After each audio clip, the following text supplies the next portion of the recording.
യേശുനാഥാ, സ്നേഹനാഥാ, N ഹൃദയം തേടിയിടും സ്നേഹമേ നീ.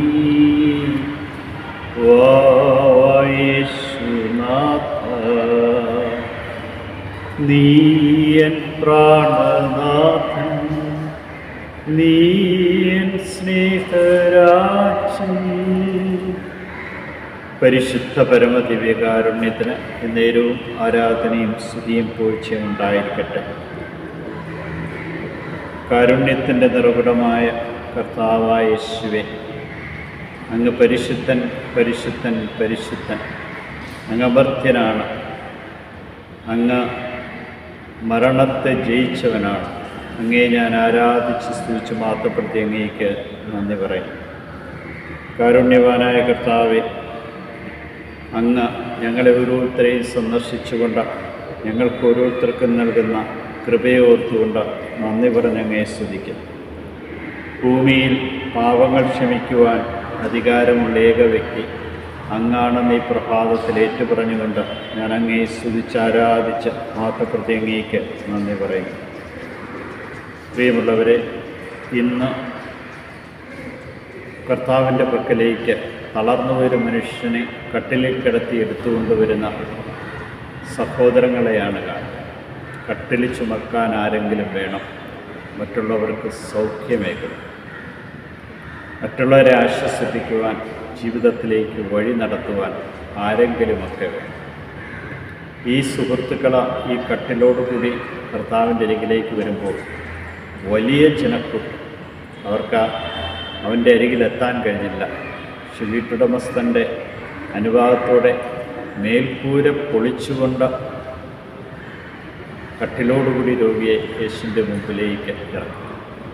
ആ വീട്ടുകാരൻ്റെ മനോഭാവം കാണും. ആ രോഗിയെ സുഖപ്പെടുത്തുവാനുള്ള സുഹൃത്തുക്കളുടെ പരിശ്രമത്തിൽ പങ്കുചേർന്ന് തൻ്റെ ഭവനം പൊളിഞ്ഞാലും സാരമില്ല എന്നുള്ള മനോഭാവം. ഒരു വ്യക്തിയെ രക്ഷിക്കാനായിട്ട് ഇറങ്ങി പുറപ്പെടുമ്പോൾ ലാഭങ്ങളുടെയും നഷ്ടങ്ങളുടെയും കണക്കുകളല്ല നാം നോക്കേണ്ടതെന്ന് നമ്മെ ഓർപ്പിക്കും. അവനെ രക്ഷിക്കുക എന്നുള്ള ഒരു മനോഭാവത്തിലേക്ക് കടന്നു വരുവാൻ കഴിയും. കർത്താവ് അവരുടെ ആ വിശ്വാസവും ആ മനോഭാവത്തെയാണ് ശ്ലാഘിച്ചത്. അതുകൊണ്ടാണ് ആ മനുഷ്യനോട് നിൻ്റെ പാപങ്ങൾ ക്ഷമിച്ചിരിക്കുന്നു എന്ന് പറയുകയും കിടക്കയും എഴുന്നേറ്റ് നടക്കുക എന്ന് പറയും. വിമർശകരവിടെ ഉണ്ടായിരുന്നു. ഇവന് പാപം ക്ഷമിക്കാൻ ആരധികാരം കൊടുത്തു എന്നൊക്കെ ചിന്തിക്കുന്നവരുണ്ട്. പക്ഷേ അവരുടെ മുമ്പിലൂടെ കട്ടിൽ ചുമന്നുകൊണ്ട് പോകുന്ന തളർന്നു കിടന്ന മനുഷ്യനെ കുറിച്ച് അവർക്കൊന്നും പറയുവാൻ നാവ് പൊങ്ങിയില്ല. എഴുന്നേറ്റ് പോകുന്നത് കണ്ടപ്പോൾ ജനങ്ങളെല്ലാം വിസ്മയിക്കുക മാത്രമാണ് ചെയ്തത്. ജനക്കൂട്ടമെന്നും വിസ്മയിച്ചിട്ടേ ഉള്ളൂ.